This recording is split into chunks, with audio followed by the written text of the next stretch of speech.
Okay, in this video we're going to look at solving some trig equations, and for the time being we'll limit ourselves on just the unit circle 0 to 2 pi. However, I'll also write kind of a more idea of what the general solution is, and because most of these trig functions, with the exception of tangent and cotangent, have a period of 2 pi, so the solution is going to repeat every 2 pi. So here we're going to look at solving the cosine of theta is equal to root 3 over 2, and what this requires us is a little bit of knowledge of our unit circle. So there's two angles that are going to have a cosine of 3 pi over 2, and since the cosine is positive, that means it's going to be in quadrants 1 and quadrant 4, one of them being pi over 6 and the other being 11 pi over 6. And those are our two solutions here. So we can call a theta 1, we can call it pi over 6 as our first solution, and our theta 2 would be our second solution, and that'd be 11 pi over 6. Okay. In general, we could say it's pi over 6 and then another spin around the unit circle in either direction, or maybe we can spin around a bunch of times, so we just add the 2k pi, and then 11 pi over 6 plus 2k pi. Okay, and then where k is just some integer, and that just stands for another spin around the unit circle, or as many spins as you want around that unit circle, so that it lands back at a pi over 6 or 11 pi over 6. Okay, so we're going to work through a few more examples of this, and then it just requires a little bit of basic knowledge of your unit circle, and then know how to factor. So let's try another one. We're going to look at the sine theta times tangent of theta equals the sine of theta. And we're going to solve this kind of like a quadratic. We're going to set it equal to 0 and cross our fingers that it factors, and then we're going to use the zero product property. So we got sine of theta, tangent of theta, minus sine of theta, and that's equal to 0. We'll go ahead and factor out a sine of theta. And when we do that, we have tangent of theta minus 1 equals 0. Okay, so that means either the sine of theta is equal to 0 or the tangent of theta must equal 1. Okay, we'll go ahead and make a note that the tangent is undefined at the north and south poles, so that'd be pi over 2 and 3 pi over 2, so we would throw that out if we got that as an answer. Okay, so the sine of theta is equal to 0 at 0 and also at pi. Because we're doing the half open interval, we would not include 2 pi, so we just do 0 and 2 pi. That's your east and west poles. Then the tangent of theta, that is going to be equal to 1 at pi over 4 and 5 pi over 4. Okay, so quadrants 1 and 3. So then if we want to write it generically, if we want to hit 0 and pi and 2 pi and 3 pi and negative pi, our theta 1 will be k pi, and then our theta 2 will be pi over 4, and because the tangent's period is pi, it would just be pi over k here. So pi over 4 plus pi over k, that's enough to have us do 180 pi over 4 plus pi. It's going to give us the 5 pi over 4, and then it'll just do half spins, and they'll land in the same location. And k is an integer. Okay, let's go ahead and fit in another one here. So let's say we have cosine squared theta minus 3 cosine theta plus 2 is equal to 0. And you can imagine this being x squared minus 3x plus 2 equals 0. We'll go ahead and factor x minus 2, x minus 1 equals 0. Well, instead of having the x, we're going to have the cosine. Okay, so it's going to be cosine theta minus 2,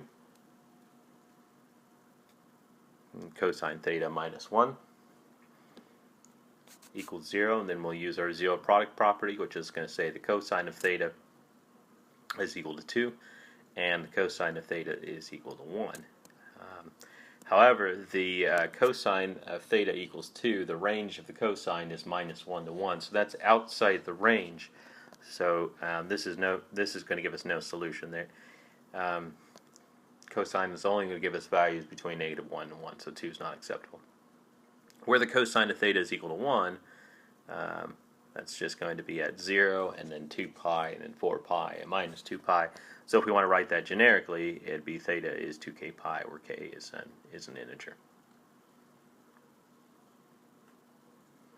Okay, so we got a few more to do. So let's move along. So let's say we're going to do 3 cosine squared theta minus cosine theta minus 2 equals 0, and this one we can factor. So instead of cosine theta, we're going to, instead of x, we'd have cosine. So 3 cosine theta, and then cosine theta is going to make 3 cosine theta squared, and then we just got to figure out how to make -2 and then a sum of -1. So if we put -1 there, and then +2 here, it's equal to 0. So that's going to give us the cosine of theta is equal to -2/3, or the cosine of theta is equal to 1. Alright, so we'll do the easier one. The cosine of theta is equal to 1. Our first solution will be theta 1 will be 0. Then we'll take the arc cosine, and that's going to give us a value between 0 and pi. And that's where our restriction is the cosine, so that we can have an inverse, so we pass horizontal line test. So that's going to be in quadrant 2. Okay, and so the arc cosine is this angle right here, and we can draw in a reference triangle. The adjacent side is -2, and the hypotenuse is 3. Well, we can have that same reference triangle in quadrant 3, and if we have a positive angle, arc cosine is this positive angle, so negative arc cosine would be the negative angle, and that's going to get us to quadrant 3. So that's going to give us our last angle there is negative arc cosine of -2/3. And again, just like a lot of things where we're evaluating trig, inverse trig, and this kind of solving trig equations, it's just very helpful to help conceptualize what's going on if you draw some reference triangles. Alright, so in general, theta 1 can be written as 2k pi. Theta 2 will be the arc cosine of -2/3, and then we'll just spin it around, so we'll just add it 2k pi, and that'll give us infinitely many solutions. And then the theta 3 will be the minus arc cosine of -2/3. And then that'll give us, and the 2k pi will give us the infinitely many spins around the unit circle. Okay, and this one's a little bit trickier, but if you can draw in your unit circle, or not your unit circle in this case, but if you can draw in your reference triangle, it does make it a little bit easier. Okay, moving along. So let's say we got 4 sine squared theta is equal to 3, and kind of like if we were to solve 4x squared minus 3 equals 0, we'd go ahead and add 3 and then divide by 4, and then we'd take the square root. So x would be equal to plus or minus the square root of 3 over 2. Well, instead of having x, we're going to have the sine. Okay, so we're going to add 4, divide by 2, and then take the square root. So we're going to have sine of theta is equal to plus or minus root 3 over 2, and that's just going to be all the 60-degree angles in the 4 quadrants on a reference triangle, or not a reference triangle, a unit circle. So theta 1 will be pi over 3, theta 2 will be 2 pi over 3, theta 3 will be 4 pi over 3, and theta 4 will be 5 pi over 3. So that'll give us all our values there. and theta 1 will be pi over 3 plus pi k, and that's going to give us pi over 3 and 4 pi over 3. And theta 2 will be 2 pi over 3 plus pi k, and that's going to give us the 2 pi over 3 plus the 5 pi over 3 and all spins of that, where k is an integer. That's about as compact notation as we can get there. Okay, so let's erase some of this stuff here so that we can have a nice clean slate here to work on this next problem. Okay, so what do we got?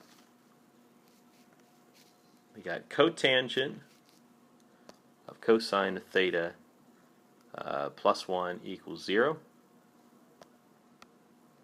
Alright, so this one's already factored, and we're going to go ahead and mention that the theta cannot equal to pi k because the sign's in the denominator on the cotangent, so the sign is 0 at the north, not the north, the east and west poles. Okay. Alright. So we'll have cotangent of theta is equal to 0 using the zero product property, and then the cosine of theta is equal to -1. So it's going to give us theta is equal to pi, but that's not going to be a good solution because the cotangent is undefined at pi because it's cosine over sine. The sine of pi is 0, so we don't accept that as a good solution. So cotangent is equal to 1 at pi over 2. I'm sorry, is equal to 0 at pi over 2 and 3 pi over 2, so the north and south poles. So in general, it'll be pi over 2, and then we just need to do a spin of just pi, and that'll give us the rest of them as our general solution. Okay. I think we're going to look at, let's see how many more we got going on here. Looks like we're going to look at 2 more. Okay, 2 more. And this is where we'll get to sneak in that double angle formula. So sine of 2 theta equals sine of theta. So the sine of 2 theta is 2 sine theta cosine theta. And kind of the thing with a lot of these is we're going to go ahead and set it equal to 0 and factor. So we subtract sine of theta from both sides. We'll factor out a sine of theta. And then we'll have 2 cosine theta minus 1 equals 0. And so the sine of theta is going to equal 0. And it equals 0 when we're at 0 or at pi, and that'll give us in the 0 to 2 pi, not including the 2 pi. And then the cosine of theta is equal to 1.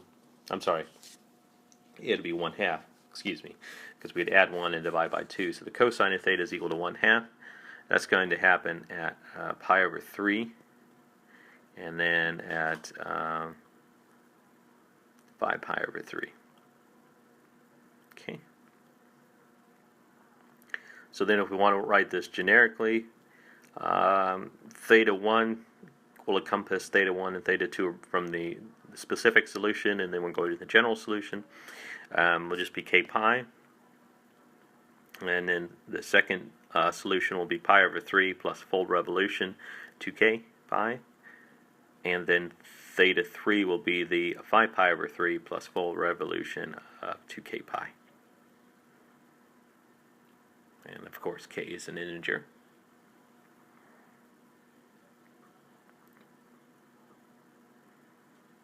Okay. Alright, so we got one more, and we're going to incorporate in another one of these double angle formulas. So we're going to look at the cosine of 2 theta is equal to sine of theta. And so we have a little bit of options with this. It could be cosine squared x minus sine squared x. It could be 1 minus 2 sine squared x. Or it could be 2 cosine squared x minus 1. And all of these are equal to cosine of 2x. That's our double angle formula. However, the other side is in terms of sine. So we may want to use the Trig identity, which is in terms of sine, and then see what we can do after we set it equal to 0, if we will be able to factor this or not. Okay, so cosine of 2 theta will be 1 minus sine squared theta equals sine theta. So what we'll do is we'll move the two sine squared over, and then that'll be positive with the sine of theta, and then we'll subtract 1, which will be minus 1. Okay, so this is no different than factoring x squared plus x minus 1. So if we try to factor it, x, maybe do a minus 1 here, and x plus 1 here. Let's see, we'll do the same thing with the sine. So 2 sine theta minus 1. And then sine of theta plus 1 equals 0. We use our zero product properties, so sine of theta will be equal to 1/2. Or the sine of theta will be equal to -1. Okay, so sine of theta is going to be equal to 1/2. It's going to happen at pi over 6 and at 5 pi over 6, so quadrants 1 and 2 where the sine is positive. Sine of theta equals -1 will happen at 3 pi over 2, the south pole. So then if we want to write this in general, theta 1 will be pi over 6 plus 2 pi k, or 2k pi. Theta 2 will be equal to 5 pi over 6 plus 2k pi.